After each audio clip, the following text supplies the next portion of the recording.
Welcome back to the show. Now, you know, Dallas Eakins actually spent his time in junior playing for the OHL's Peterborough Petes. What else did he do?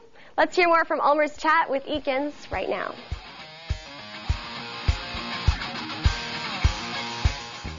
Tell me about Mikhail Savinovich. Now, this guy's an interesting kid. We took a chance on him in the draft. Where did you draft him? Well, we drafted him out of Quebec, and I believe we got him in the 4th or 5th round. You'd have to... He's from Belarus. Yeah, Belarus.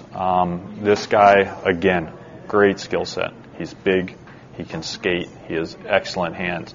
Mikhail's problem that he has right now is he wants to play on the outside of the ice. Right. Because he can. He doesn't enjoy getting into the dirty spots. But that knock against him has slowly changed this year. His compete level has come up, and Patrick Waugh has done a great job with him. Where does Patrick think he is now? Well, Patrick thinks he's getting very close, and I had a conversation with Patrick earlier in the season. I'd gone in to see Mikhail play. I wasn't very happy with the games that I saw. I didn't like his compete level, and later in the season when I was talking to Patrick, he has a scale where at 100% this kid is playing in the NHL full-time.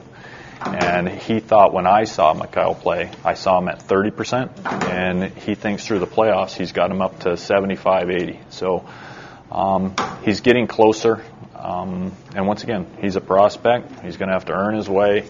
And if he can challenge himself to get into the dirty areas on the ice and compete every shift, every night, then he will have a chance to become a professional hockey player. When you're 6'4" and 220 pounds, as Joel Champagne is, that's also expected of you. How's he come along? I know he's been moved around a little bit this year, but what kind of a prospect is he? Because he's got the great size, 6'4", 220.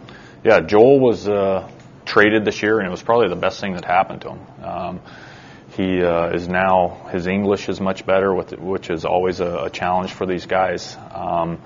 And this is one kid who took something to heart right out of training camp. He's a tough skater. He's a big guy. Yeah. He knows he had to work on his skating.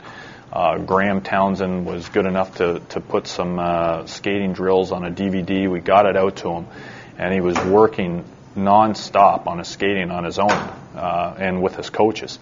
I went in to see him in the first round of the playoffs, and this he still has a long way to go with his skating, but it is drastically improved. And that alone says a lot about the kid. It tells me that he's dedicated. A lot of times, if you send a guy a DVD or something like that, it ends up on the floor in the backseat of the car or somewhere like that. This kid was doing his homework and putting in the work, and that's a big thing for me. It's when you're a player like that, you have to develop, but you have to take ownership of your development, and this kid has done that. One more player for Ken, Carl Gunnarsson, who's one of the great names in hockey, Carl Gunnarsson. I wonder what his nickname is. Yeah, good one. Yeah, but tell me, I know because he's a kind of a lower key player. He doesn't do anything spectacularly, but he does a lot of things well, and he's sort of got the organization's attention as if he didn't already need to get it when he appeared for Sweden at the World Championships. Yeah, he's at the Worlds right now for Sweden. He's kind of been in and out of the lineup, but the Swedes always have a very powerful team. He's a young player. I think he's 22 right now.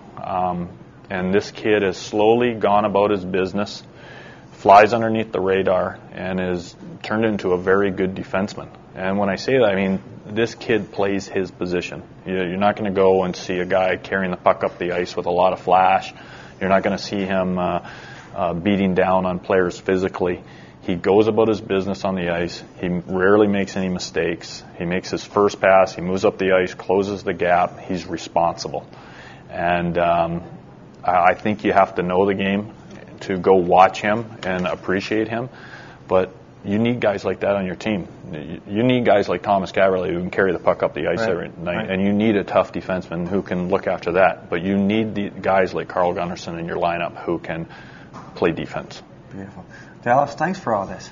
Yeah, not a problem. Anytime. Appreciate it. Okay.